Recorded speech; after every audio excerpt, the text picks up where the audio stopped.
Fidèles téléspectateurs des Mboka Kwetu, bienvenue sur votre chaîne qui vous parle d'entrepreneuriat. Je suis Richard Kalambo à la présentation et mon invité s'appelle Charles Pat. Ensemble, nous allons parler de l'entrepreneuriat à Ville de Goma.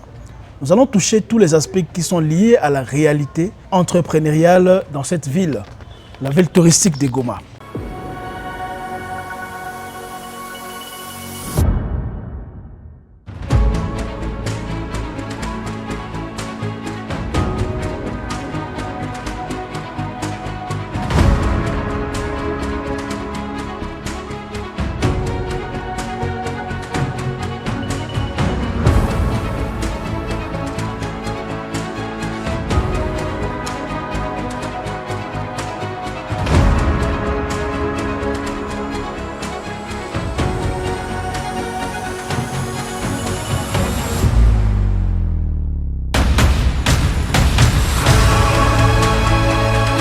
Et pour bien aborder ce sujet, je vous prie d'accueillir monsieur Charles Pat. Charles, bienvenue. Merci beaucoup Richard pour cet accueil chaleureux sur votre plateau. Merci. Charles, allons droit dans nos bottes. Quand on parle d'entrepreneuriat à Goma, qu'est-ce que vous attendez par là? Bon, déjà, entrepreneuriat à Goma, c'est l'ensemble de toutes ces activités, de ces jeunes, de ces femmes qui essayent de créer des entreprises. Parfois, elles peuvent être dans l'informel, mais c'est ces activités en fait qu'ils font au quotidien et qui font tourner l'économie du pays. Pour moi, c'est ça l'entrepreneuriat, sans pour autant prendre beaucoup des définitions. C'est la création des entreprises, la création de valeurs sur le marché, la création de produits, voilà. Bien évidemment, merci beaucoup pour cette réponse. Oui, quand on parle d'entrepreneuriat, c'est surtout la valeur.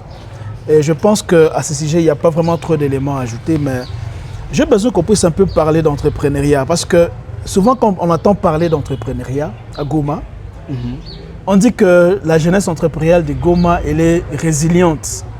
Alors, je ne sais pas, est-ce que, quand on parle de résilience là, est-ce que ce n'est pas un fait forcé, vu les contextes, un fait où les gens doivent se débrouiller pour vivre?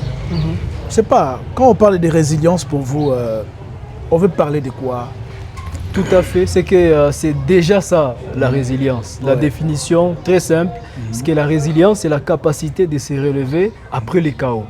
Et parlant de Goma, c'est une ville qui a connu beaucoup de cas, beaucoup de cas compliqués, je peux dire. Il y a eu beaucoup de situations complexes, entre autres l'éruption volcanique, une série de guerres interminables. Et les jeunes de Goma sont ces genres de personnes qui ne se laissent pas abattre. Ce sont ce genre de personnes qui n'acceptent pas la défaite, qui n'acceptent pas de rester à terre. Et ils ont développé la résilience qui est plutôt une faculté naturelle pour chaque être humain de pouvoir se relever après les chaos, après l'échec. Ah, ok. Mais c'est bien beau à attendre. En fait, moi, j'ai besoin de savoir, quand on parle de cette jeunesse qui est résiliente, en fait, pour moi, je ne suis pas totalement d'accord avec ça. C'est mon point de vue, hein, permettez-moi de le dire, parce que quand vous êtes résilient, c'est comme si vous disiez que ces jeunes, ils sont juste habitués à encaisser les coups et continuer ainsi. Mais est-ce que ce n'est pas aussi la réalité, en fait, qui pousse que ces jeunes soient, disons, résilients, quoi, parce que je ne peux pas te dire que tu es résilient, mais il y a tant de problèmes. Parce que s'il n'y avait pas de problème, on suppose peut-être, est-ce que s'il n'y avait pas de problème, donc cette jeunesse ne serait pas résiliente? C'est la raison pour laquelle, en parlant de la définition, j'ai dit que c'est la capacité de se relever après les chaos, après la chute, après des catastrophes naturelles. Et la jeunesse de Goma ou les habitants de Goma ne sont pas les seuls dans le monde. Une réaction positive à une situation complexe.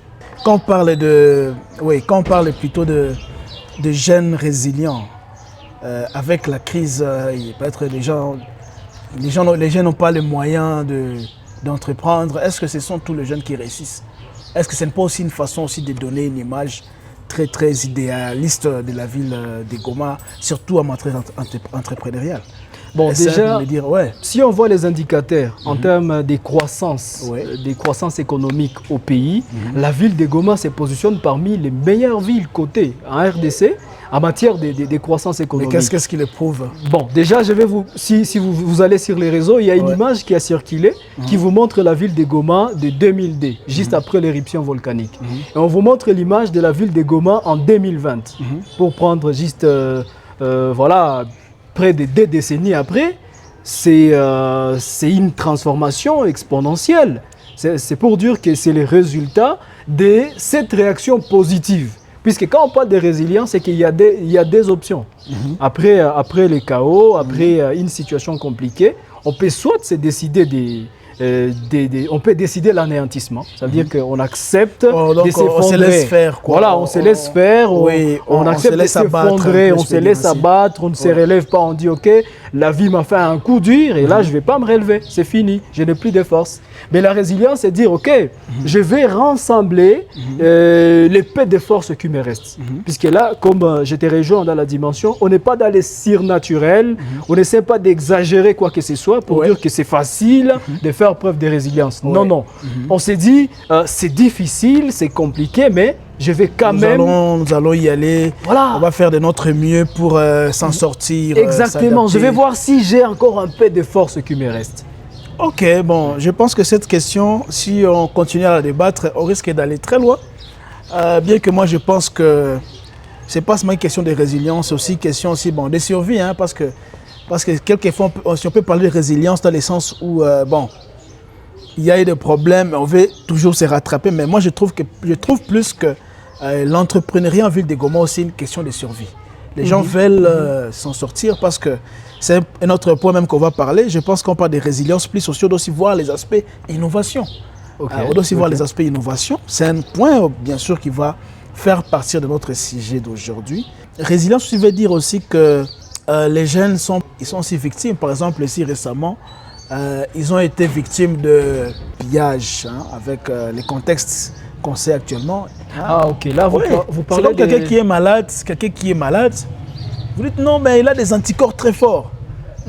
Au lieu de les soigner. Moi je pense plutôt c'est surtout l'aspect, s'il y a moyen surtout d'aider cette jeunesse, au lieu de parler de résilience, parce qu'on va parler de résilience, oui mais on accompagne cette résilience comment? Donc c'est un peu tous ces éléments là, on ne va pas trop s'y attarder, bien sûr je peux vous donner, vous pouvez encore dire un mot par rapport à ça. Je comprends tout à fait ce dont vous essayez de parler. Vous parlez, il y a un concept qu'on appelle en psychologie la fausse résilience. Hein? Ok, on va confondre des gestes peut-être désespérés en une forme de résilience. Non, c'est pas de ça dont on parle en fait. C'est même un peu ça. Donc, quand nous serons toujours en train d'échanger, nos téléspectateurs sont en train de nous suivre. Hein. Si quelqu'un aussi a un commentaire par rapport à ça, par rapport au fait à l'aspect résilience, il est le bienvenu. Laissez-nous un mot en commentaire. Et aussi, n'oubliez pas de liker notre vidéo, de la partager. Ouais, si vous avez aussi quelque chose à dire par rapport à la résilience entrepreneuriale en ville de Goma, essayez un peu de le dire. Parce que souvent, on l'attend, on dit non, la jeunesse de Goma, elle est résiliente, oui. Mais quel est votre point de vue? Quel est votre point de vue? Monsieur Charles a dit que lui, en tout cas, il confirme que la jeunesse de Goma est résiliente. Quel est votre point de vue? Alors, voilà, c'est un peu ça. Nous allons continuer avec notre sujet du jour, l'entrepreneuriat en ville de Goma. Je disais, on devait aussi parler de l'innovation. On vient de parler de la résilience, oui. Mais d'abord, parlons un peu des challenges. Est-ce que les jeunes de Goma sont des challengers? Ça, c'est ma question. Est-ce que vraiment les jeunes de Goma sont des challengers? Et qu'est-ce qui les prouve en tout cas? Parce que vous avez dit, on a parlé de résilience, mais est-ce qu'ils sont des challengers? Moi, je pense que c'est des sujets qui sont liés. Hein, la résilience fait appel au challenge. Déjà, se relever, c'est un défi en soi. Hein. Quand on est par terre, ça veut dire qu'on est, épuisé, on est dépouillé de ses forces. On a perdu ses moyens, c'est ça les trucs. Et se relever, c'est un challenge. C'est dire, ok, je ne vais pas rester là sans rien faire. Par exemple, je peux illustrer en prenant un cas. très simple. Il y a pas mal de jeunes qui finissent à l'université. Ils se retrouvent dans le monde professionnel. Il n'y a pas de boulot, il n'y a pas de travail. Et ils sont censés faire preuve de résilience. Ils sont censés se défier. Ça veut dire ne pas rester là en train de se victimiser, ne pas se mettre dans plutôt dans le costume de la victime, dire que voilà, le gouvernement ne pourvoit pas en termes d'emploi. Oui. Ils se décident de se lancer dans l'entrepreneuriat. Ça veut dire qu'ils font preuve de créativité. Et c'est là où la notion de l'innovation entre en jeu. On va observer les marchés, on va observer ce qu'il y a sur le terrain et on se pose une question très pertinente d'ailleurs. Donc, je comprends bien, tu dis que les jeunes de Goma sont innovants. Tout à sont fait. innovants en matière entrepreneuriale. Exactement. Et là, si tu me laisses finir... Mais s'il te plaît, Charles, Oui. avant de continuer, je veux qu'on puisse d'abord parler de... Tu as parlé d'un élément là. Tu dis que oui, les jeunes de Goma ils veulent... En fait, tu les idéalises quoi. Mais moi, je vais te poser. Je suis aussi un jeune de Goma. Je ne m'enlève pas de ça, mais j'ai besoin qu'on puisse parler un peu de ça objectivement aussi. Bien sûr, bon, tu es objectif, oui.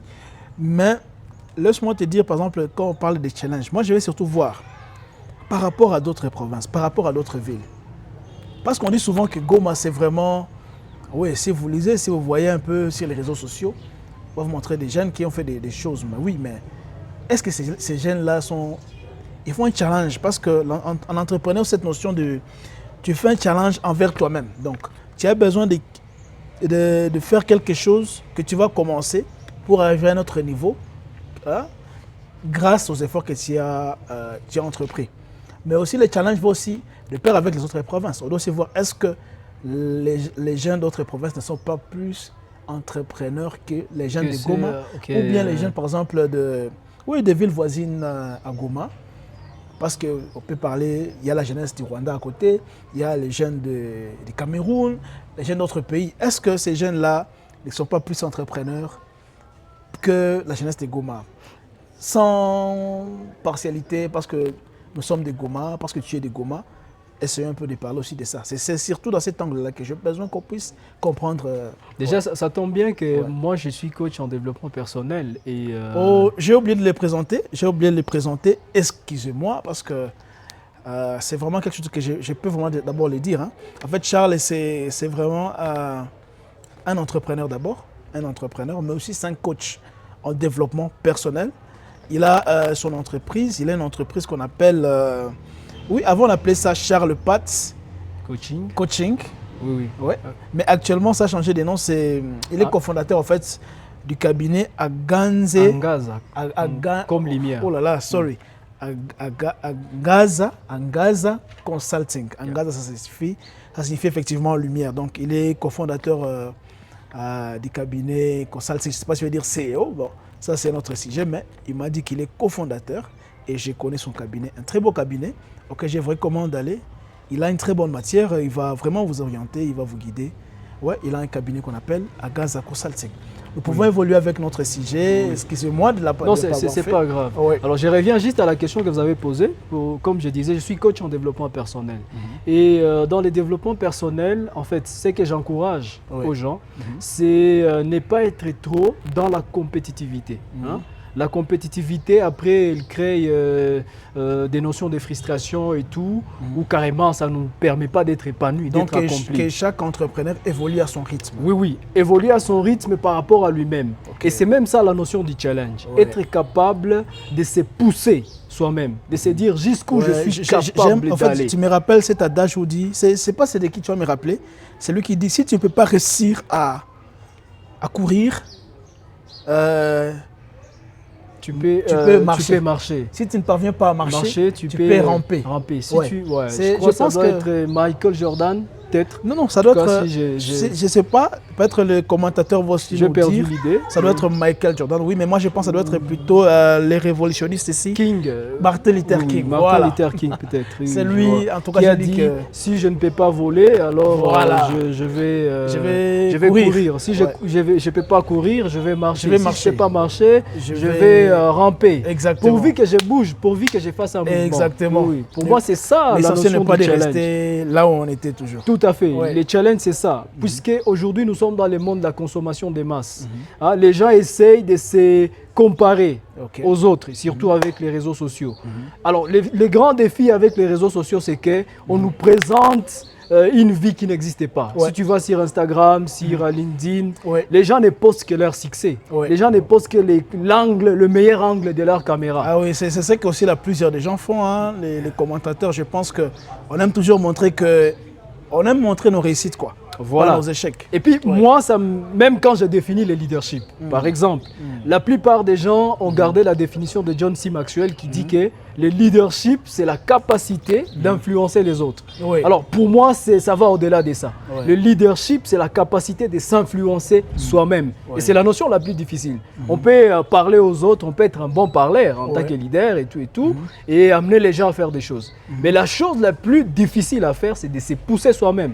Pourquoi? Ça veut dire que nous avons un potentiel illimité. Si on entre en neurosciences, un être humain, c'est plus de 100 milliards de neurones, c'est autant de cellules gliales. On a un cerveau avec un potentiel extraordinaire. Mais est-ce que nous sommes capables de l'exploiter? C'est là où la notion du challenge entre en jeu.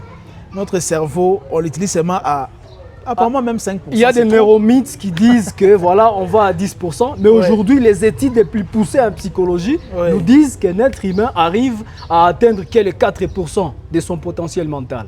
C'est-à-dire que 96%... On peut même atteindre 10%. Déjà, des cerveaux comme Albert Einstein... C'est une parenthèse, quoi. Voilà, des cerveaux comme Albert Einstein, Tesla, on dit qu'à peine, ils ont effleuré les 10%. Pour dire quoi? Nous avons un potentiel illimité. Et donc, pour réussir en tant qu'entrepreneur, et c'est là où je reviens à la question, il n'est pas question peut-être de se comparer avec les jeunes Camerounais, les jeunes Rwandais, les jeunes de Bukavu, les jeunes de Kinshasa. Parce qu'on m'a dit, ici au Rwanda, à Gisenyi, les gens font l'agriculture. D'ailleurs, j'ai vu une vidéo là d'un jeune, je ne sais pas si c'est vrai, un jeune qui a un contrat de millions, hein. Imaginez des millions pour la production de piments, je t'assure. Bon, moi j'ai visité... Il y a des choses qui nous tentent, quoi. J'ai eu la chance de visiter quand même les entrepreneurs rwandais à Kigali et tout. Bon, ce n'est pas mauvais de s'inspirer des autres. Ce n'est pas, comme on le disait, c'est que voilà... l'innovation, c'est que ce n'est pas mauvais de s'inspirer des autres. C'est d'ailleurs même ça l'essence, l'ouverture d'esprit. Sortir, visiter Kigali, visiter Douala, visiter Nairobi. Il y a autant de villes aujourd'hui où il y a une grande ébullition entrepreneuriale. Oui, Charles, juste pour ne pas te couper la parole, je vais signaler que nous sommes apolitiques et nous parlons d'entrepreneuriat. Je sais les contextes. Voilà, c'est juste une parenthèse, hein. Donc... Voilà, c'est un peu ça. Alors, pour répondre à la question, c'est que les challenges, la résilience, l'innovation, en tout cas, moi, je pense que ce sont des aspects qui font appel l'un à l'autre. Puisque déjà, se relever, c'est un challenge en soi et c'est faire preuve de résilience. L'innovation, moi, je pense qu'un entrepreneur, c'est déjà la première qualité qu'il doit avoir. Être à mesure d'innover. Et l'innovation en soi, c'est quoi? C'est faire preuve de créativité pour modifier les systèmes, pour ne pas garder les choses telles qu'elles sont toujours été. Charles, s'il te plaît, moi je pense qu'en matière d'innovation, disons vrai, nous avons encore un pas à fournir à Goma. Ça, je pense, parce que souvent, je me suis rendu compte que bien sûr, avec tous les appuis, il y a eu des appuis en entrepreneuriat, mais des grandes entreprises innovantes, ou bien même des startups très innovantes à Goma, il n'y a pas trop. Bien sûr, en matière d'agroalimentaire, oui, les jeunes transforment des choses. Mais si on essaie un peu de voir vraiment la façon de faire des jeunes, surtout c'est encore vraiment, je peux dire encore, c'est encore un niveau où les jeunes de Goma font de leur mieux. Ouais, on peut parler un peu de résilience, oui, mais ils font surtout avec les moyens des bords. Parce que si on essaie un peu de voir bien, parce qu'on compare avec des startups françaises, tout ça, bien sûr tu m'as dit qu'il faut faire avec les moyens qu'on a. Mais moi je vois que, en tout cas, on a encore des pas à faire. On ne s'est pas encore vraiment donné ces challenges, ces niveaux de challenge où les gens font des choses en tout cas qui sont très innovantes, même pas très, mais qui sont innovantes déjà. Ouais, par exemple, parce qu'on parle de l'innovation, c'est vraiment une nouvelle façon de faire, quoi. Une nouvelle façon de faire. Hein? Donc, une transformation, on trouve que non, ça, c'est vraiment innovant. Ouais, ça c'est montre quoi. Je dirais c'est faire preuve à l'imagination, être Oui. capable de faire voyager les choses depuis le monde idéal vers la matérialisation, la Exactement. Parce que concrétisation. là, je ne vais pas vraiment aller dans le sens de la définition de l'innovation, mais quand on voit par exemple, je donne un exemple, hein, on sait tous qu'il y avait des Nokia, et puis Nokia a même presque disparu, nous sommes maintenant avec des iPhones, tout ça, de nouvelles façons de faire, de nouvelles technologies. Ça y est, mais moi je pense qu'à Goma, nous ne sommes pas encore à ce niveau. Même pas en prenant l'exemple des Nokia, parce que c'est déjà très haut, c'est vraiment une technologie superbe. Mais moi je pense que, je peux dire que notre niveau d'innovation est encore à un niveau intermédiaire, parce que bien sûr, à Goma, les gens aiment la qualité, le confort, mais nous sommes encore à un niveau d'innovation intermédiaire. Je pense que, je ne sais pas comment vous pouvez apprécier Je ça. pense que cela dépend d'abord du contexte, puisque si on sort du contexte, on risque de faire des comparaisons qui peuvent frustrer les gens. Par exemple, nos téléspectateurs qui essaient de fournir des efforts. De fournir des efforts, ne serait-ce que pour donner un faire quelque exemple chose. aussi quand même, il faut être concret. Oui, hein, oui, moi, je tout pense. à fait, tout à fait. C'est la raison pour laquelle je parle d'abord du contexte. Déjà que même les concepts entrepreneuriaux, pour nous, il est encore très très jeune. On est au début. Hein. Ouais. On ne va pas se comparer avec des pays comme le Japon, la Chine, les États-Unis, puisque déjà en matière d'entrepreneuriat en Amérique, il y a déjà plusieurs générations. Hein, on peut revenir à la première génération des entrepreneurs américains, les JP Morgan, les Rockefeller et tout. C'est vraiment un courant qui a commencé depuis les années peut-être 1800 et tout. Donc nous, on vient à peine de nous réveiller et c'est aujourd'hui qu'on commence à faire quelque chose. Ouais. Tu as utilisé un mot très intéressant, la technologie. Bon, déjà ici, nos startups, nos entreprises n'ont pas encore intégré l'aspect technologie, l'aspect numérique, l'aspect digital. On est encore vraiment à nos débuts et il y a beaucoup de réticences. Ouais. Et tu vas voir que tous les jeunes porteurs de projets innovants. Je pense qu'on peut aussi regarder nos téléspectateurs directement. Hein. D'accord, Je sais pas ça comment va. tu trouves. Moi, ça m'arrange. Ouais. Alors, tu vois, des porteurs des projets innovants, des projets sur la technologie, le numérique, Ouais. ils ont du mal à avoir des... Voilà, à être appuyés, ou plutôt trouver des personnes qui leur font confiance. D'autres villes évoluent très vite. Je peux parler du Nigeria, je peux parler des Nairobi et tout, puisque au moins les contextes aussi favorisent l'approche technologique, l'approche innovation, de pouvoir Même aller si loin. on les a gagnés, hein, les Nigériens. nos Oui, amis là on Nigériens. parle de l'aspect football. Mais en football, nous sommes très innovants. Côté économie, tu vois que là-bas, il y a par exemple des capital risques, il y a des business angels qui peuvent miser sur des projets futuristes. Parce que quand on parle de l'innovation, c'est quand nous quittons l'entrepreneuriat du secteur primaire. Ouais. Hein? Le secteur primaire, c'est voilà, les produits bruts, ce qu'on peut toucher, ce qu'on peut palper.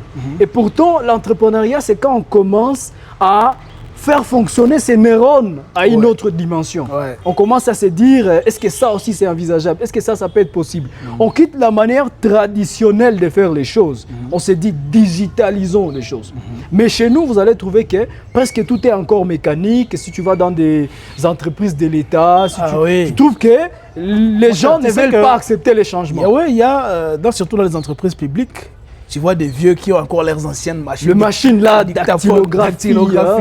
J'allais dire dactylographie, voilà, mairie et tout. Bon, je ne vais pas citer, mais tu vois, quelque part, on te fait une attestation de naissance. Ça prend 20 minutes. Ils ont leur vieux registre là où ils écrivent les noms un à un. Là, tu vas faire 30 minutes à train d'attendre. Et puis, ce qui est bizarre, c'est que si tu vas au ministère de la division, donc à la division du numérique, tu trouves des cahiers ministres et tout, c'est qu'il n'y a aucun ordinateur. Tu dis, mais attends, on est où là? Entre guillemets. Voilà, pour dire que ceux qui veulent apporter de l'innovation, quelque part, ils rencontrent aussi une sorte de découragement, puisqu'il n'y a pas d'appui, il n'y a pas de visionnaires, des visionnaires qui veulent investir dans des projets futuristes qui peut-être au départ manquent du concret, puisque quand on voit par exemple toutes les entreprises d'Elon Musk aujourd'hui, quand il s'est lancé sur de nouveaux projets, SpaceX, il s'est lancé sur Tesla, il a fait ça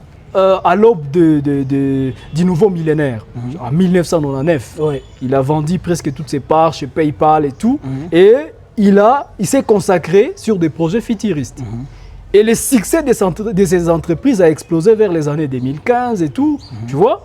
Mais ceux qui ont pris les risques avec lui dans les années 99, ils n'étaient pas obligés de comprendre ce qu'il avait derrière la tête. Ils ont juste fait confiance à Musk et ils ont investi en lui. Bon, j'en profite pour parler de la notion de la confiance. C'est que les bons investisseurs n'investissent pas dans des bons projets. Les bons investisseurs investissent dans des bons entrepreneurs. Pourquoi? Parce que les contextes peuvent changer. Là, on est en train de les vivre ici. Bon, avec la situation que nous vivons actuellement, ce n'était pas les mêmes paramètres l'année passée ou l'année dernière. Et les vrais entrepreneurs vont s'adapter. Les vrais entrepreneurs vont faire preuve de ce qu'on appelle la flexibilité. Et ça, c'est la plus grande qualité d'un bon leader. La flexibilité comportementale. Ça veut dire modifier son comportement face au nouveau contexte. Tu vois. Alors, parlant de l'innovation, je dis, bon, il y a des jeunes, oui, ils ont des bons projets, mais ceux qui sont censés investir dans ces projets, là, je parle maintenant de nos aînés, la génération de nos parents, voilà, nos grands frères, ils ont de l'argent, ça veut dire qu'ils ont de capitaux, mais tu vas les trouver en train d'investir dans des projets comme le commerce général, comme KRI, et surtout, ils font ils sont des suiveurs potentiels. Ça veut dire quoi? Ça veut dire que si moi j'investis dans une quincaillerie et que ça marche, ça veut dire que tous mes voisins vont investir dans la quincaillerie. Mais ce que tu dis là, c'est très important parce que je me rappelle, un moment à Goma, il y avait cette tendance où quand un boss, laisse-moi, on aime appeler les riches les boss, quand un boss investit dans une station, l'autre va aussi investir dans la station. C'était vraiment une tendance. Voilà. Au point que on sature le marché. Villes, Goma, Butembo, il y avait vraiment plusieurs stations. Je pense qu'à un moment, c'était même un problème. Les autorités avaient pris même des décisions pour essayer un peu de réguler ça, quoi. Parce que cette tendance aussi là de suivisme aussi, je pense que ça existe vraiment à Goma. Cette tendance où il y a vraiment trop de suivisme, ça existe à Goma. Bon, je pense peut-être aussi parce que notre temps est en train d'évoluer et aussi les téléspectateurs qui sont en train de nous suivre. Donc on va dire que ceux qui ont des idées, par exemple, par rapport aux entrepreneurs innovants en ville de Goma, je sais qu'ils existent, même si on dit que moi, j'ai dit qu'ils ne sont pas trop nombreux. Je ne sais pas si c'est l'avis de mon invité Charles. J'ai dit qu'ils ne sont pas trop nombreux, mais aussi les actions concrètes ne sont pas très visibles en matière d'innovation. Mais si vous pensez qu'il y a, n'hésitez pas à les citer en commentaire. Prochainement, on va toujours animer nos sujets ici. Par rapport à l'entrepreneuriat, on pourra toujours en parler. On pourra les contacter ou bien... on pourra aussi parler de leur entreprise innovante dans dans nos prochaines émissions. Oui, mais il y a une notion, j'ai besoin qu'on puisse revenir à cette notion. C'est la notion de la confiance dans le business. La confiance dans le business. Dans le business. Et ça, je pense que quand même c'est important parce que s'il n'y a pas de confiance dans le business, rien ne peut marcher. Est-ce que vraiment les gens ont confiance? Surtout, je vais parler des différentes générations. Donc, les générations, nos vieux, parce que j'ai fait allusion à ça, nos parents, nos grands frères, qui ont plus de capitaux, ils ont commencé à travailler bien avant nous. On suppose qu'ils ont plus de ressources que nous, qui sommes encore plus jeunes qu'eux. Est-ce que ces parents ont vraiment la confiance à la jeunesse de Goma? Mais est-ce qu'aussi déjà dans le cadre du business, est-ce que les gens ont confiance entre eux? Je pense que c'est sur ces points qu'on va essayer un peu de débattre. Même si on pourra les développer prochainement, c'est un point très important. Parce que moi, je trouve que les jeunes n'ont pas vraiment... Il y a ces problèmes, mais je ne sais pas. Je vais d'abord écouter votre point de vue. Alors, déjà, comme on est un pays chrétien, je vais peut-être citer un verset biblique qui dit que au dernier jour, les jeunes auront des visions, les vieillards auront des songes. C'est que même la Bible reconnaît qu'il y a déjà cette différence en termes de génération. Et là, ça signifie quoi? Les jeunes auront des visions. Les jeunes auront des visions, les vieillards auront des songes. La Bible dit, au dernier jour, je répandrai de mon esprit sur toute chair, et les jeunes auront des visions, les vieillards auront des songes. Ouais, c'est un peu. Alors déjà, ça nous subdivise sur la ligne des temps. Les jeunes ont une vision fixée vers l'avenir, le vieux ont une vision fixée vers le passé. Okay. Ça veut dire qu'ils ont déjà une expérience, ils ont vécu des choses. Ça fait qu'ils vont avoir tendance à ne pas prendre de risques, à se conformer à ce qu'ils connaissent. Et ils vont avoir peur de pouvoir aller affronter l'inconnu. La jeunesse, elle est au milieu et elle a une vision vers l'avenir. Elle a des idées qu'elle veut matérialiser et elle est prête à aller affronter l'inconnu. Alors, pour revenir à cette notion, si nous voulons que l'entrepreneuriat à Goma puisse évoluer, puisque moi, à ce stade, comme je dis, c'est un concept très jeune, je pense que la plupart de nos entreprises, c'est à tort qu'on les appelle des entreprises, ce sont des activités génératrices de revenus. Hein? Charles, avant de continuer, je pense que tu as parfaitement raison, tu as totalement raison, parce que, en tout cas, l'idée d'entrepreneuriat est encore nouvelle, je peux dire ainsi, hein. Même si moi, je peux la situer dans un horizon de 10 ans. Okay. Au niveau de Goma, elle peut avoir au moins 10 ans où on commence à parler de cette thématique-là. Donc, nous sommes en 2025. Je pense que cette thématique a commencé à bouillonner fort dans les têtes déjà à partir de 2011, 2012, 2013.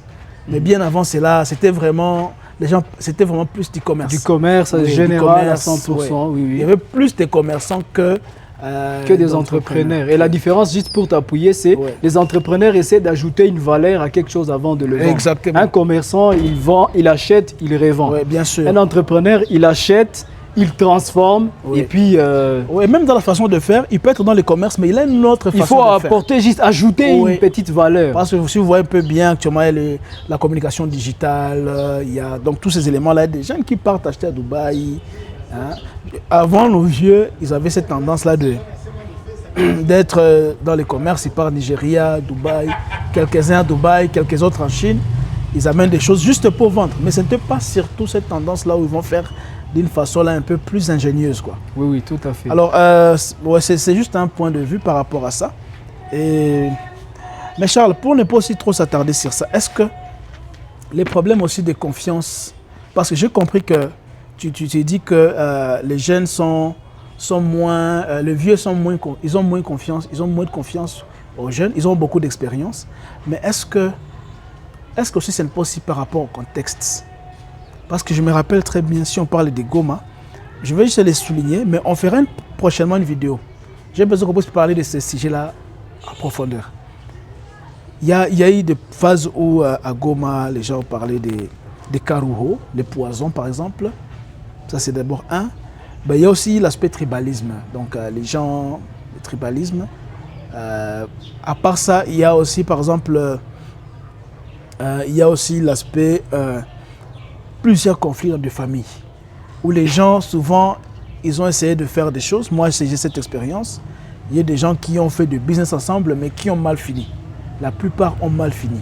Est-ce que c'est pas aussi à cause de ces antécédents-là? Est-ce que c'est pas aussi à cause de ces antécédents? Je peux vous donner des réponses pendant quelques minutes, vu qu'on a suffisamment parlé d'entrepreneuriat.